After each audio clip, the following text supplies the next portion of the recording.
Welcome back. My name is Danielle Jhiani. I'm an anxiety and OCD recovery coach. I help people eliminate anxiety and OCD from their lives for good so you can live an amazing life and have happy, healthy relationships. Today, I'm going to help you learn how you can build more self-trust when you have OCD.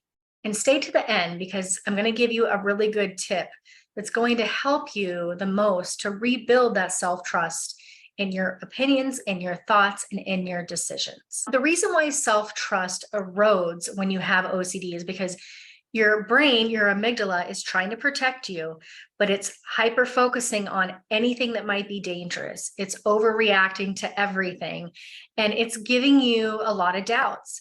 It's focusing on any tiny little negative thing that it can find. It's giving you thoughts that make you question your decisions. It makes you question your feelings. It makes you question your reality. Because again, it's looking for any piece of danger that it can to warn you and try to protect you. It doesn't realize that it's doing more harm than good. And it doesn't realize that it's finding things that aren't really dangerous, or there's really nothing wrong in many of the things that it's finding, or it's exaggerating. You then start to question your own thoughts, your own emotions, and your own judgments and your decisions. This can be a real downward spiral that can affect your confidence and your trust in yourself. What I want to teach you today is that you can learn to trust yourself and not these negative fear-based thoughts that your brain is giving you. It's important to understand that your thoughts are just thoughts. I know you've probably heard that before, but it's true. It's just the judgment of them. You get thousands of thoughts every day that you're not giving much attention to, that you're letting go of. These other thoughts, you feel like you need to give them a lot of attention because they might be about something that's important to you, or they might be telling you that something is going to go wrong or something is actually scary. The less you give these thoughts attention, the less they're going to bother you. You do not have to listen to fear-based thoughts. The difference between intuition and OCD is OCD gives you fear-based thoughts that feel like you have to act upon them. Intuition isn't that way. Intuition is quiet, it's knowing, it's not fear-based. So you're learning not to listen to fear. Another reason why you're lacking self-trust is because you're trying to get rid of these uncomfortable feelings. And your brain and your body are doing this for you. It may not be accurate and it may be over-exaggerated, but it's just going to get louder if you don't listen to it. So it's important that you allow yourself to have these thoughts. You allow yourself to have negative feelings, but what you choose to do with them is really important.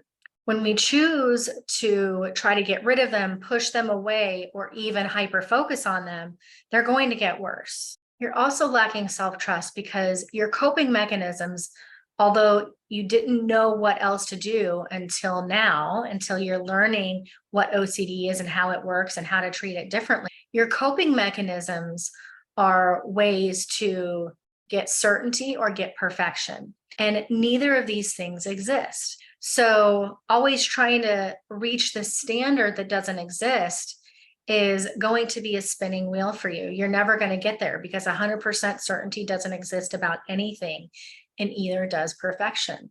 And then the compulsions like ruminating or trying to push the thoughts away, all of this is having a negative effect, and the effect that you don't want, which is more intrusive thoughts, louder thoughts in the brain, creating more feelings in the body, and it is a downward spiral. So how do you learn to trust yourself again?